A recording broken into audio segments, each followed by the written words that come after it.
ഇന്ത്യയെയും റഷ്യയെയും പരിഹസിച്ച് സമൂഹമാധ്യമത്തിൽ പോസ്റ്റ് പങ്കുവച്ച US പ്രസിഡന്റ് ഡൊണാൾഡ് ട്രംപ് ഇന്ത്യയെയും റഷ്യയെയും നമ്മൾ കൂടുതൽ ഇരുണ്ട ചൈനയിലേക്ക് നഷ്ടപ്പെടുത്തിയെന്ന് തോന്നുന്നുവെന്നും അവർക്ക് ദീർഘവും സമൃദ്ധവുമായ ഒരു ഭാവി ഉണ്ടാകട്ടെ എന്നുമാണ് ട്രംപിന്റെ പരിഹാസം. ഇത് വാഷിംഗ്ടണും ന്യൂഡൽഹിയും തമ്മിലുള്ള ബന്ധം കൂടുതൽ വഷളായെന്ന സൂചനയാണ് നൽകുന്നതെന്നും ട്രംപ് പറഞ്ഞു.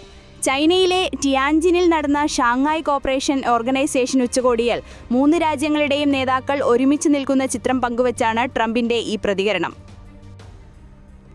വ്യാപാര കരാറിന്റെ ചർച്ചയ്ക്ക് ഇന്ത്യ ക്ഷമ ചോദിച്ച് മടങ്ങിയെത്തുമെന്ന് US വാണിജ്യ സെക്രട്ടറി ഹോവാർഡ് ലുട്നിക്. വാഷിംഗ്ടൺ എപ്പോഴും ചർച്ചകൾക്ക് തയ്യാറാണെന്നും റഷ്യൻ എണ്ണയുടെ വാങ്ങൽ വർദ്ധിപ്പിച്ചത് ഇന്ത്യ ചെയ്ത തെറ്റാണെന്നും 1-2 മാസത്തിനുള്ളിൽ ഇന്ത്യ ചർച്ചയ്ക്കെത്തുമെന്നും ക്ഷമ ചോദിക്കുമെന്നും ഡൊണാൾഡ് ട്രംപുമായി ഒരു കരാർ ഉണ്ടാക്കാൻ ശ്രമിക്കുമെന്നും ലുട്നിക് പറഞ്ഞു. നരേന്ദ്രമോദിയുമായി എങ്ങനെ ഇടപഴകണം എന്നതിനെക്കുറിച്ചുള്ള തീരുമാനം ട്രംപിൻ്റേതായിരിക്കുമെന്നും ആ ചുമതല ഞങ്ങൾ അദ്ദേഹത്തിന് വിട്ടുകൊടുക്കുന്നുവെന്നും അതുകൊണ്ടാണ് അദ്ദേഹം പ്രസിഡന്റായതെന്നും ലുട്നിക് പറഞ്ഞു. US ചുമത്തിയ ഉയർന്ന തീരുവ മൂലം പ്രതിസന്ധികളായ കയറ്റുമതിക്കാരെ സംരക്ഷിക്കാൻ പ്രത്യേക ആശ്വാസ പാക്കേജ് ഉടൻ കൊണ്ടുവരുമെന്ന ധനമന്ത്രി നിർമ്മല സീതാരാമൻ. സാഹചര്യം ഉടൻ മാറുമെന്ന് പറഞ്ഞ ധനമന്ത്രി കയറ്റുമതിക്കാരെ ഉപേക്ഷിക്കാൻ കഴിയില്ലെന്നും സർക്കാർ അവർക്കൊപ്പം നിൽക്കുമെന്നും പറഞ്ഞു. ഓഗസ്റ്റ് 27 മുതൽ US ഏർപ്പെടുത്തിയ 50% താരിഫുകൾ ബാധിച്ച വ്യവസായങ്ങൾക്കു വേണ്ടിയാണ് പാക്കേജെന്നും നിർമ്മല സീതാരാമൻ വ്യക്തമാക്കി. US തീരുവ 50%-ആയി ഉയർത്തിയത് ഇന്ത്യയിൽ നിന്നുള്ള തുണിത്തരങ്ങൾ, ചെമ്മീൻ, തുകൽ, രത്നാഭരണങ്ങൾ തുടങ്ങിയവയുടെ കയറ്റുമതിയെ ബാധിച്ചിരുന്നു. യൂത്ത് കോൺഗ്രസ് ചൊവ്വന്നൂർ മണ്ഡലം പ്രസിഡന്റ് VS സുജിത്തിനെ മർദ്ദിച്ച 4 ഉദ്യോഗസ്ഥരും കാക്കി ധരിച്ച് വീടിന് പുറത്തിറങ്ങില്ല എന്നും നടപടിയെടുത്തില്ലെങ്കിൽ കേരളം ഇന്നേവരെ കണ്ടിട്ടില്ലാത്ത സമരം കോൺഗ്രസ് നടത്തുമെന്നും പ്രതിപക്ഷ നേതാവ് VD സതീശൻ. കുന്നംകുളം പോലീസ് സ്റ്റേഷനിൽ വെച്ച് ക്രൂരമർദ്ദനത്തിനിരയായ VS സുജിത്തിനെ സന്ദർശിച്ചതിന് ശേഷം സംസാരിക്കുകയായിരുന്നു VD സതീശൻ. മുന്നോട്ടുള്ള പോരാട്ടങ്ങൾക്ക് പാർട്ടിയും താനും ഒപ്പമുണ്ടാകുമെന്ന ഉറപ്പും സതീശൻ സുജിത്തിന് നൽകി. തിരുവോണ ദിനം കൊല്ലച്ചോർ സമരവുമായി യൂത്ത് കോൺഗ്രസ്. തൃശൂർ DIG ഓഫീസിനു മുമ്പിലാണ് യൂത്ത് കോൺഗ്രസിന്റെ കൊല്ലച്ചോർ സമരം നടക്കുന്നത്. കുന്നംകുളത്തെ കസ്റ്റഡി മർദ്ദനത്തിൽ പ്രതിഷേധിച്ചാണ് പ്രതീകാത്മക സമരം. മർദ്ദിച്ച പോലീസുകാരുടെ മുഖമുദ്ര ധരിച്ച് പോലീസ് വേഷം ധരിച്ചാണ് വേറിട്ട സമരവുമായി പ്രവർത്തകർ എത്തിയത്. സമരക്കാർ DIG ഓഫീസിന് മുൻപിലെ ബാരിക്കേഡിന് സമീപം ഇലയിട്ട് പ്രതിഷേധവും നടത്തി. തൃശൂർ കുന്നംകുളത്ത് യൂത്ത് കോൺഗ്രസ് നേതാവിനെ പോലീസുകാർ മർദ്ദിച്ച സംഭവത്തിൽ പ്രതികരണവുമായി DGP റവാഡ ചന്ദ്രശേഖർ. കസ്റ്റഡി മർദ്ദനം ഒരു കാരണവശാലും അനുവദിക്കില്ലെന്നും സംഭവത്തിൽ കടുത്ത നടപടി ഉണ്ടാകുമെന്നും ദൃശ്യങ്ങൾ പുറത്തുവന്ന സാഹചര്യത്തിൽ കർശന പരിശോധന നടത്തുമെന്നും അദ്ദേഹം പറഞ്ഞു. പ്രവാചക സ്മരണ പുതുക്കി മുസ്ലിം സഹോദരന്മാർ നബിദിനം ആഘോഷിച്ചു. സംസ്ഥാനമെങ്ങും പള്ളികളിൽ അന്നദാനവും ആഘോഷവും മദ്രസ വിദ്യാർത്ഥികളുടെ ഘോഷയാത്രയും കലാപരിപാടികളും നടന്നു. നവോത്ഥാനത്തിന്റെ വെളിച്ചം പകർന്ന പ്രവാചകന്റെ 1500-ാം ജന്മവാർഷിക ദിനത്തിൽ പ്രത്യേക ക്യാമ്പയിനുകൾ തുടങ്ങാൻ സുന്നി മഹൽ ഫെഡറേഷനും കേരള മുസ്ലിം ജമാഅത്തും തീരുമാനിച്ചിട്ടുണ്ട്. സംസ്ഥാനത്തെ ഓണക്കാല മദ്യവിൽപ്പനയിൽ റെക്കോർഡ് നേട്ടം. ഉത്രാടം വരെയുള്ള 10 ദിവസത്തെ മദ്യവിൽപ്പനയിലാണ് കഴിഞ്ഞ വർഷത്തേക്കാൾ വർധനവ്. 826 കോടി രൂപയുടെ വിൽപ്പനയാണ് ഓണനാളുകളിൽ നടന്നത്. കഴിഞ്ഞ വർഷം ഇതേ സമയം 776 കോടിയുടെ മദ്യമാണ് വിറ്റത്. ഉത്രാട ദിനത്തിൽ മാത്രം 137 കോടി രൂപയുടെ മദ്യം വിറ്റു. 6 ഷോപ്പുകളിൽ 1 കോടിക്ക് മുകളിലാണ് വിൽപ്പന. തിരുവോണ ദിനം തിരുവനന്തപുരം അമ്മത്തൊട്ടലിൽ പുതിയ അംഗമെത്തി. 4 ദിവസം പ്രായമുള്ള പെൺകുഞ്ഞിനെയാണ് കിട്ടിയത്. കുഞ്ഞിന് തുമ്പ എന്ന് പേരിട്ടു. കുഞ്ഞ് നിലവിൽ ആയമാരുടെ പരിചരണത്തിലാണ്. ഈ വർഷം തിരുവനന്തപുരം അമ്മത്തൊട്ടലിൽ കിട്ടുന്ന 10ാമത്തെ കുഞ്ഞാണ് തുമ്പ. ചലച്ചിത്ര അക്കാദമി ചെയർമാൻ പദവിയിലേറ്റായി തന്നെ പരിഗണിക്കുന്നുവെന്നറിഞ്ഞതിൽ സന്തോഷമുണ്ടെന്ന് ഓസ്കാർ ജേതാവായ സൗണ്ട് ഡിസൈനർ റസുൽ പൂക്കുട്ടി. തന്നോട് ഔദ്യോഗികമായി ആരും പദവിയെക്കുറിച്ച് ഇതുവരെ ആവശ്യപ്പെട്ടിട്ടില്ലെന്നും റസുൽ പൂക്കുട്ടി പറഞ്ഞു. ഭാരിച്ച ഉത്തരവാദിത്തമുള്ള പദവിയാണിത്. അതിനെന്റെ കരങ്ങൾ യുക്തമാണെന്ന് സർക്കാർ വിശ്വസിക്കുന്നുവെങ്കിൽ അതിന് നന്ദിയുണ്ടെന്നും റസുൽ പൂക്കുട്ടി പറഞ്ഞു. പാലക്കാട് പുതുനഗരത്ത് സ്ഫോടനം നടന്നത് SDPI സ്വാധീന മേഖലയിലാണ്. SDPI വിജയിച്ച വാർഡിനോട് ചേർന്നാണ് സ്ഫോടനം നടന്നത്. സ്ഫോടനം നടന്ന വീട്ടിൽ 3 പേരും സജീവ SDPI പ്രവർത്തകരാണ്. നേരത്തെയും പ്രദേശത്ത് സ്ഫോടനം നടന്നിരുന്നുവെന്നും അന്ന് തന്നെ തങ്ങൾ വിശദമായ അന്വേഷണം നടത്തണമെന്നും പോലീസിനോട് ആവശ്യപ്പെട്ടിരുന്നതാണ് കൃഷ്ണകുമാർ പറഞ്ഞത്. രാഹുൽ മാങ്കൂട്ടനെതിരെയുള്ള ലൈംഗികാരോപണ കേസിൽ തെളിവ് ശേഖരണത്തിന് ക്രൈംബ്രാഞ്ച് സംഘം ബാംഗ്ലൂരുവിലേക്ക്. നിർബന്ധിച്ച ഗർഭചിത്രം നടത്തിയെന്ന കേസിലാണ് തെളിവെടുപ്പ് നടത്തുന്നത്. യുവതി ചികിത്സ തേടിയ ബാംഗ്ലൂരുവിലെ ആശുപത്രിയിലെത്തും. ആശുപത്രി തിരിച്ചറിഞ്ഞുവെന്ന് ക്രൈംബ്രാഞ്ച് വ്യക്തമാക്കി. ബാലരാമപുരം മേഖലയിൽ 3 സർക്കാർ സ്ഥാപനങ്ങളിൽ മോഷണം. വില്ലേജ് ഓഫീസ്, ആയുർവേദ ആശുപത്രി, കൃഷിഭവന്റെ കീഴിലെ ചെടി നഴ്സറി എന്നിവിടങ്ങളിലാണ് ബുധനാഴ്ച രാത്രി മോഷണം നടന്നത്. വില്ലേജ് ഓഫീസിന്റെ മുൻവശത്തെ വാതിൽ കുത്തി തുറന്ന് ഓഫീസിലെ മേശയിലുണ്ടായിരുന്ന 3 ലാപ്ടോപ്പുകൾ കവർന്നതായി കണ്ടെത്തി. വില്ലേജ് ഓഫീസുമായി ബന്ധപ്പെട്ട വിവരങ്ങളടങ്ങിയ ലാപ്ടോപ്പാണ് മോഷണം പോയത്. പാലക്കാട് ഒറ്റപ്പാലം താലൂക്ക് ആശുപത്രിയിൽ ഡോക്ടർക്കും സുരക്ഷാ ജീവനക്കാരനും നേരെ കയ്യേറ്റം. ചുനങ്ങാട് സ്വദേശി ഗോപകുമാറാണ് ഡോക്ടറെ കയ്യേറ്റിയത്. വ്യാഴാഴ്ച രാത്രി 9:30 സംഭവം. കാഷ്വാലിറ്റിയിലുണ്ടായിരുന്ന ഡോക്ടർ, ഉമ്മർ, സുരക്ഷാ ജീവനക്കാരൻ ജ്യോതിഷ് എന്നിവർക്ക് നേരെയാണ് ആക്രമണമുണ്ടായത്. ഗോപകുമാറിന്റെ ഭാര്യ പടിയിൽ നിന്ന് വീണ ചികിത്സയ്ക്ക് വേണ്ടി എത്തിയപ്പോഴാണ് സംഭവം. തിരുവോണനാളിൽ പ്രധാനമന്ത്രി മോദിയെ BDJS അധ്യക്ഷനും NDA കേരള കൺവീനറുമായ തുഷാർ വെള്ളപ്പള്ളി കുടുംബസമേതം സന്ദർശിച്ചു. ഭാര്യ ആശ തുഷാർ, മകൻ ദേവ് തുഷാർ എന്നിവർക്കൊപ്പമാണ് തുഷാർ വെള്ളപ്പള്ളി പ്രധാനമന്ത്രിയെ കണ്ടത്. ഇന്നലെ വൈകിട്ട് 4 മണിയോടെ ദില്ലിയിൽ പ്രധാനമന്ത്രിയുടെ വസതിയിലെത്തിയ തുഷാർ വെള്ളപ്പള്ളിയും കുടുംബവും പ്രധാനമന്ത്രിക്ക് ഓണസമ്മാനങ്ങൾ നൽകി.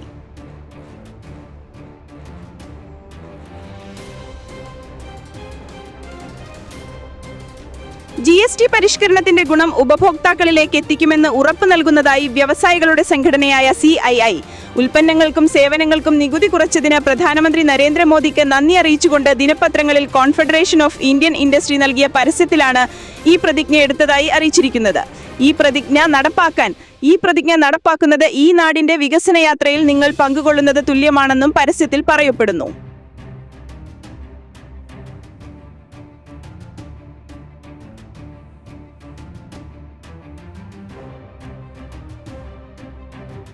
കേരളത്തിലും തീവ്ര വോട്ടർ പട്ടിക പരിഷ്കരണം വേണമെന്ന് സുപ്രീം കോടതിയിൽ ഹർജി.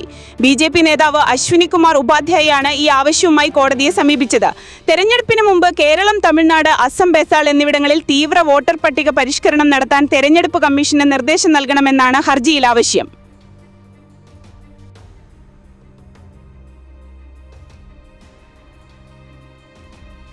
മലയാളി യുവാക്കളടക്കം അന്താരാഷ്ട്ര ലഹരി കടത്ത് സംഘത്തിലെ 6 പേർ ഡൽഹി പോലീസ് പിടിയിൽ. ഡൽഹിയിൽ നിന്നും ബംഗളൂരുവിൽ നിന്നുമാണ് പ്രതികളെ പിടികൂടിയത്. ഇവരിൽ നിന്ന് 21 കോടി രൂപ വിലയുള്ള 7 കിലോ മെത്താംഫെറ്റമീനാണ് പിടികൂടിയത്. മലയാളികളായ AM Suhail, KS Sujin, Nigerian പൗരന്മാർ, ബംഗളൂരു സ്വദേശികളായ ദമ്പതികൾ എന്നിവരെയാണ് ഡൽഹി പോലീസ് പിടികൂടിയത്. ഹമാസുമായി US അതിതീവ്രമായി ചർച്ചകൾ തുടരുകയാണെന്ന് US പ്രസിഡന്റ് ഡൊണാൾഡ് ട്രംപ്. എല്ലാ ബന്ദികളെയും വിട്ടയക്കാൻ ഹമാസിനോട് വീണ്ടും ആവശ്യപ്പെട്ടെന്നും ബന്ദികളാക്കിയിരിക്കുന്ന ഇസ്രായേലികളെ വിട്ടയച്ചില്ലെങ്കിൽ സ്ഥിതിഗതികൾ കഠിനവും മോശവുമാകുമെന്നും ട്രംപ് പറഞ്ഞു. ഹമാസ് ചില കാര്യങ്ങൾ ആവശ്യപ്പെട്ടിട്ടുണ്ടെന്ന് പറഞ്ഞ ട്രംപ് എന്നാൽ അതിന്റെ വിശദാംശങ്ങൾ വെളിപ്പെടുത്തിയില്ല. 2023 ഒക്ടോബർ 7 ആരംഭിച്ച യുദ്ധത്തിൽ ഹമാസ് 251 ഇസ്രായേലികളെയാണ് ബന്ദികളാക്കിയത്. ഇതിൽ 148 ബന്ദികളെ ഇസ്രായേലിൽ തിരികെ എത്തിച്ചു. ഏകദേശം 50 ബന്ദികൾ ഇപ്പോഴും ഗാസയിൽ തുടരുന്നുവെന്നാണ് കണക്കുകൾ സൂചിപ്പിക്കുന്നത്.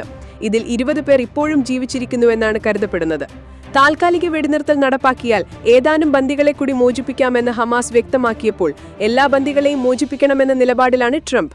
ബന്ദികളെ വിട്ടയക്കുകയും ഹമാസിനെ നിരായുധരാക്കുകയും ഗാസയിൽ ഇസ്രായേൽ നിയന്ത്രണം ഏറ്റെടുക്കുകയും ഒരു ബദൽ സിവിൽ ഭരണം സ്ഥാപിക്കുകയും ചെയ്താൽ മാത്രമേ ഗാസയിലെ യുദ്ധം അവസാനിക്കൂ എന്ന നിലപാടിലാണ് ഇസ്രായേൽ പ്രധാനമന്ത്രി ബെന്യാമിൻ നെതന്യാഹു. കാസർഗോഡ് കാഞ്ഞങ്ങാട് കരിക്കയിൽ മകൾക്ക് നേരെ പിതാവിന്റെ ആസിഡ് ആക്രമണം.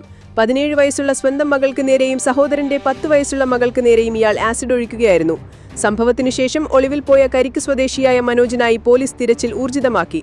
ഭാര്യയുമായി പിണങ്ങി കഴിയുകയായിരുന്ന മനോജ് മകളും ഭാര്യയും സഹോദരന്റെ വീട്ടിൽ താമസിക്കുന്നതറിഞ്ഞ് അവിടെ എത്തിയാണ് ആക്രമണം നടത്തിയത്. ആസിഡ് ആക്രമണത്തിൽ മനോജിന്റെ മകൾക്ക് കൈക്കും കാലിനും ഗുരുതരമായി പൊള്ളലേറ്റു. ഒപ്പമുണ്ടായിരുന്ന സഹോദരന്റെ മകൾക്ക് മുഖത്തും കൈയിലും പൊള്ളലേറ്റിട്ടുണ്ട്. ഇരുവരെയും ഉടൻ തന്നെ ആശുപത്രിയിൽ പ്രവേശിപ്പിച്ചു.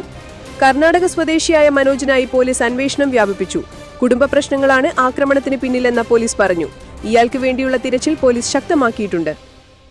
1-2 മാസത്തിനുള്ളിൽ ഇന്ത്യ വ്യാപാര കരാറിന്റെ ചർച്ചയ്ക്കെത്തുമെന്ന് പ്രതീക്ഷിക്കുന്നതായി US വാണിജ്യ സെക്രട്ടറി ഹോവാർഡ് ലുട്നിക്.